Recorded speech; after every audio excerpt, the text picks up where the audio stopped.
Hello, YouTubers. Hello, world. It's Halloween, and I don't know whether you're getting the trick-or-treat knocks yet. Can I just tell you, there's a bunch of kids and adults in my street,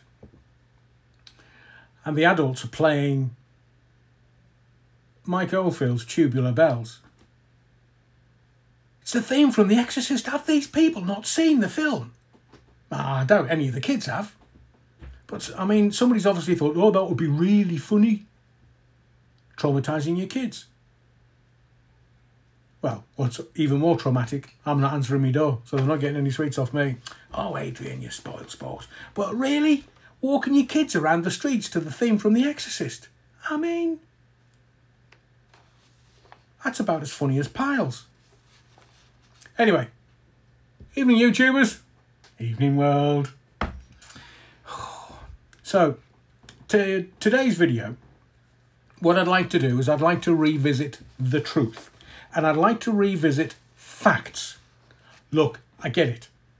Don't confuse me with facts me mind's made up. You're getting the facts. Because there's detail in the court case and the summing up and the sentencing of Alex Belfield, the convicted stalker, that you really need to revisit. Why? Because context and the repercussions of some of these facts are going to be long-standing. In fact, some of them are going to last Alex Belfield the whole of his life. All of it, till he goes in his box and in the ground. So first thing I want to do is give you a couple of coincidences. Now, there is a female authoress from America that's been in touch with me, and she's writing a book on Alex Belfield. I don't know what it's going to contain. I don't know what angles she's going to take, but there is someone planning to write a book on Alex Belfield. I will be in touch. And also, it's 5 weeks since the jailing, the sentencing, the walking down to the cells in the court. And even now, there are people contacting me that are only just confident in speaking to me.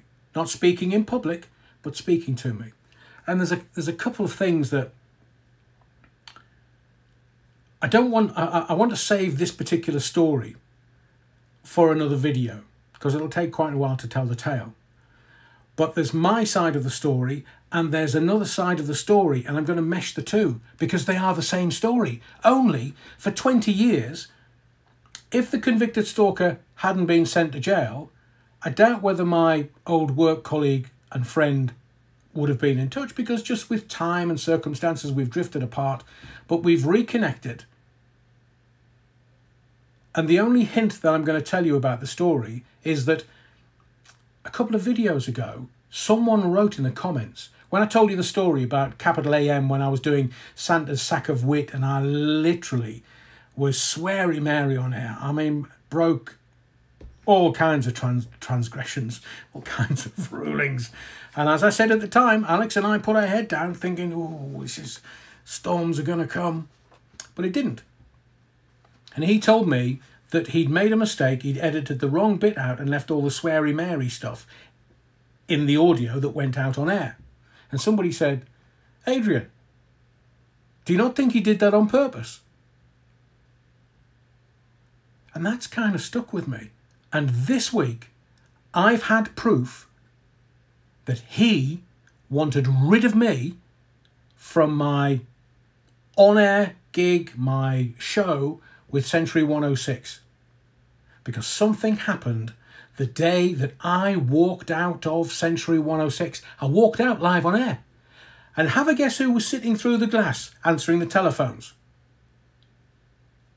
Yeah, the convicted stalker.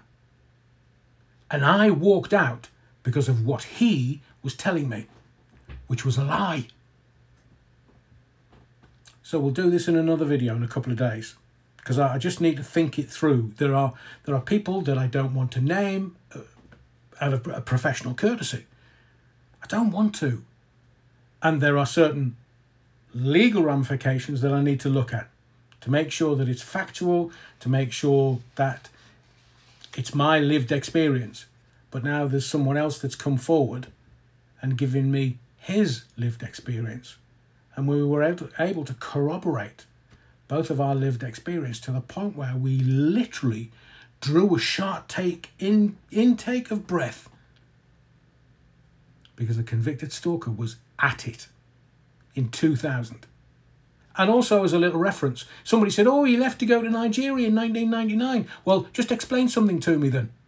How comes he was my phone op, lunchtime phone in, August 2000? Nearly said 2020 there. Because by your reckoning, he left at that point. I'm afraid he hadn't. He left and came back.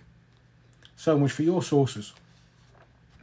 So let's get into the court case. You are aware that there are 8 restraining orders. 8. For each of the victims, 8.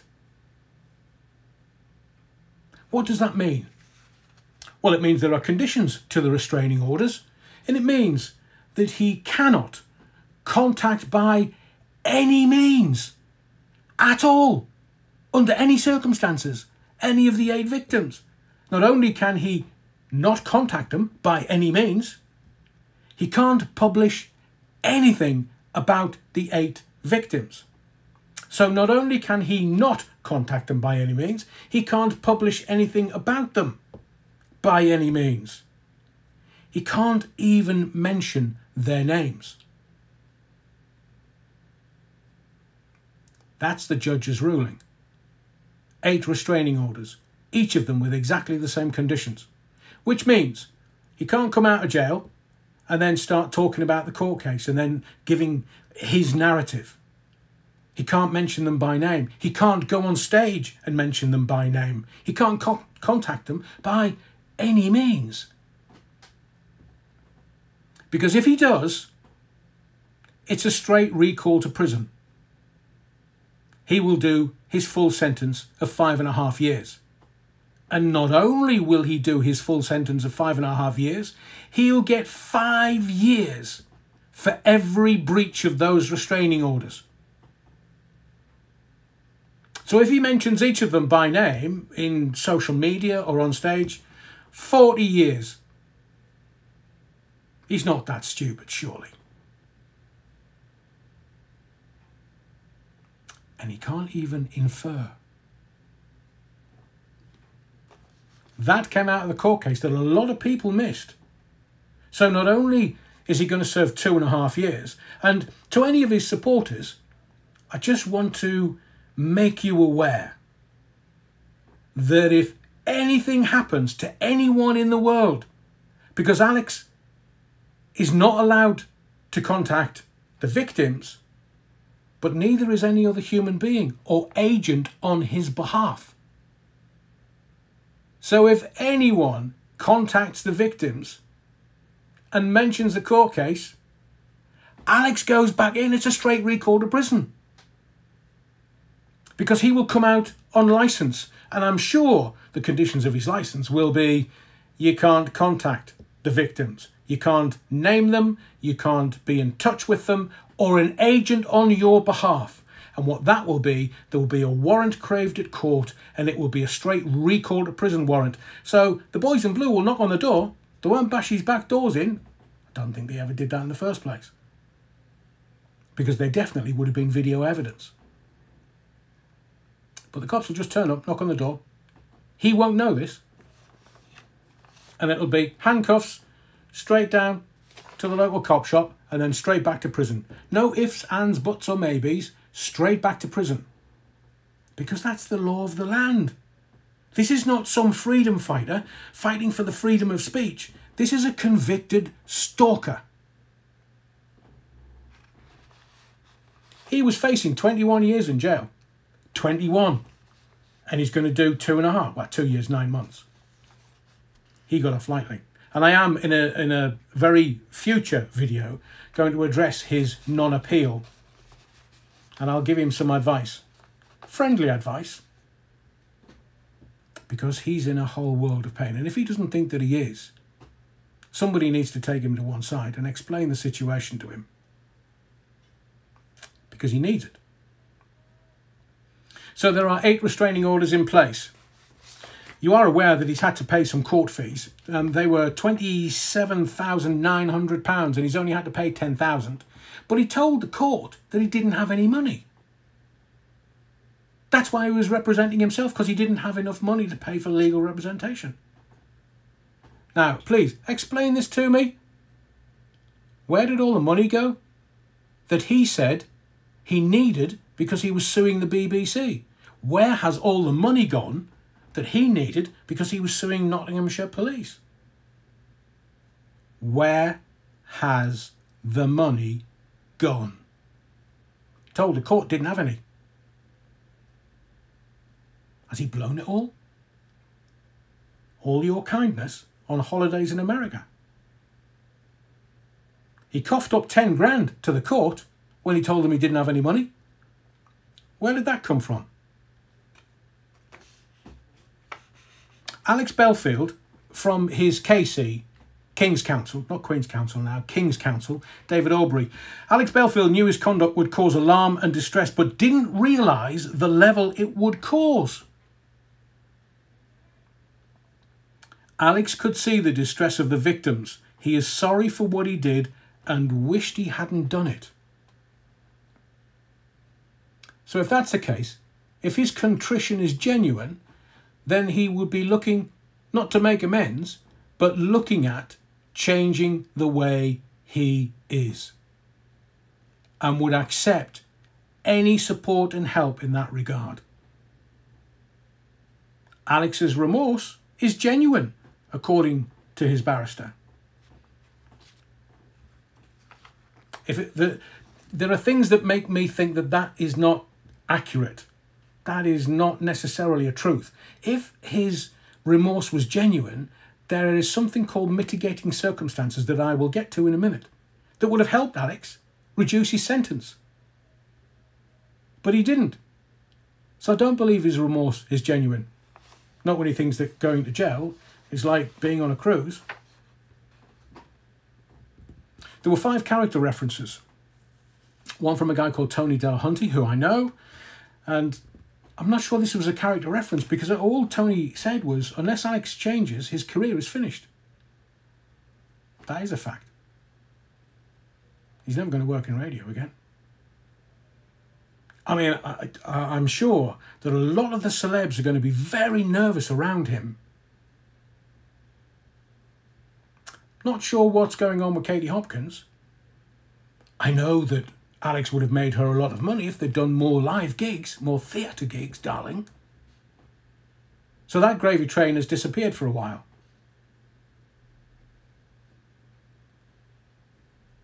There's a lady called Dorothy Martin who also sent in a letter to the court, a character reference to the court, and she said that she was Alex's parents' best friend. She'd known Alex since he was a little lad. Alex was her primary carer, her official carer during lockdown with the Department of Works and Pensions. Hang on a second, I thought he was on universal benefit during lockdown. And her official carer. My consternation, my confusion is, if he's taking state money, how could he do that when he was making all that money from YouTube? And all the donations for his legal fund. If the Times article is correct, he's made £528,000 from YouTube. And according to Alex, he's had over £350,000 worth of donations for his legal fund. That's close on to £1 million in a year. Where's it gone? Don't give me straw, man. Those that know, know. There's an old phrase that any man or woman with more friends than fingers on one hand is a fool. Alex seemed to have a lot of friends and hangers-on who have just melted into the background, into the woodwork. Fair weather friends? So his radio career is pretty much over. The BBC won't touch him with a barge pole. especially with the news coming out that the BBC is going to start networking daytime shows, where they're barely going to have a breakfast or what we call drive, the sort of early evening drive home from work. They're barely going to have enough to cover that. When I joined the BBC in 2004, and I didn't last that long, to be fair, I think it was the fact that I had a man called David, I Know Everybody, I-K, India Kilo Echo. I had him as a guest on one of my late night phone-ins on the BBC. They weren't happy. I had a guy called Ron Jeremy. You know who he is, especially with the recent, I think it was Channel 5 or Channel 4 revelations. Leanne Young talked about her dealings with him. I had him on the BBC as a guest. It was unheard of. I was the agent provocateur, the enfant terrible. No wonder they didn't renew my contract. So let's address this elephant in the room. Is Alex a journalist or not? Alex will never be a journalist so long as he's got a hole up his backside. Journalists study journalism. Journalists get qualifications in journalism. Now, I knew Alex from 17 and a bit, 18, when he would have gone to university to study journalism, or later in life he would have gone to a college or a uni as a mature student and studied journalism. No, he didn't do any of that. He's not a journalist. He's even quoted as saying, I've never been a journalist, I don't want to be a journalist, except when it comes to his court case and he's trying to manage his narrative. What was the judge thinking? I mean, maybe the judge was embarrassed, I don't know. His daily video of court transcripts. No. They weren't court transcripts, they were his own notes. So obviously there's going to be a biased narrative promulgated on YouTube because they're his words, his take on what was going on, not the actual reality. So if you want to Google Belfield now, look at the reportage that comes up. I did it today. You Google Alex Belfield. There's no voice of reason. There's no nice stories about him. It's literally all the printed press reportage about the court case and his sentencing. That's all you'll find. And that's not going to go away. Remember,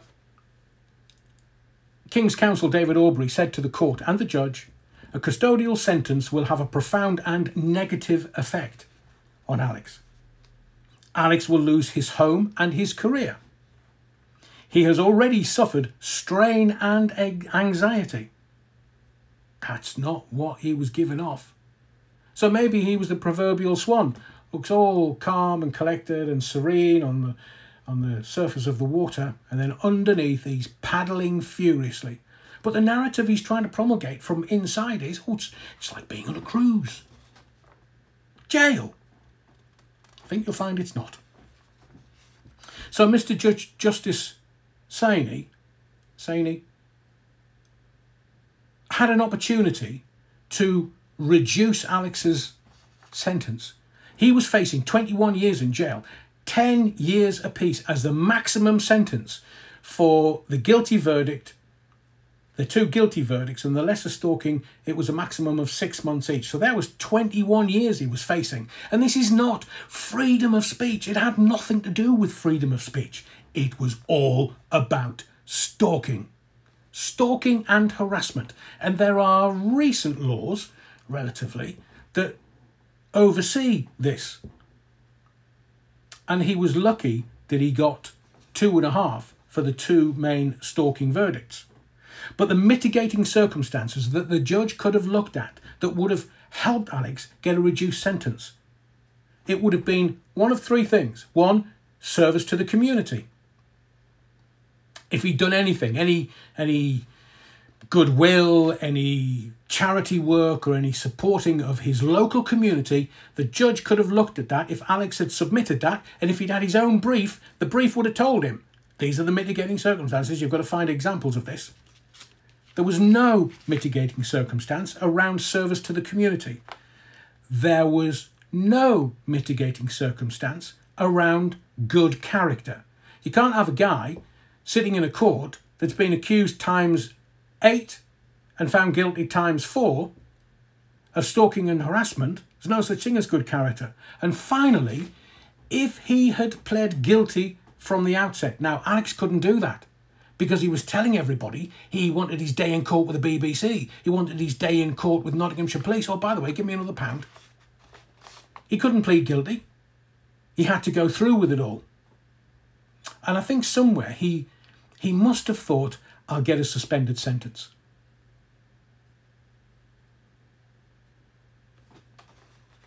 According to the judge, and you need to hear this very carefully, the events were so serious, only a custodial sentence would justify. Mr Justice Saini was concerned about getting justice for the victims. Not some freedom martyr, freedom of speech martyr. No, we're fighting for freedom here. This is a stalker. According to the judge, the presiding judge in the case, Alex wanted to haunt his victims. Alex weaponized the internet. Alex was working as a media commentator, not a journalist. It wasn't freedom of speech that he used harassment, and his comments were not in the public interest. Alex knew he was affecting Bernie Keith's mental health. The judge stated, this is a judge who presided over the case, the trial. Alex is not a whistleblower. Alex is hateful and jealous of other people's successes. And Alex is a risk to people in the future. Facts. Quotes from Justice Saini, who presided over the trial at Nottingham Crown Court. As I've said to you before, I'm not going to confuse you with facts, even though your mind's made up. These are facts that need to be aired in the public domain and stay in the public domain. Because the perception of a lot of people is that he was fighting for freedom. He wasn't. He was taking your money and laughing in your face. How do, Chunky? At the beginning of every video, he called you fat. He was trolling you in his videos, don't you? I mean, even if you are or you aren't, there's no need for that. How do, Chunky? I'm going to leave it at that for now, because I've got another video that's going to come on the back of this one very quickly. My name's Adrian Allen. Thank you for your likes, your subscriptions, but most of all, your indulgence. Please ding that bell, because there'll be another video coming quickly and I don't want you to miss that one either. I'll see you in the next video.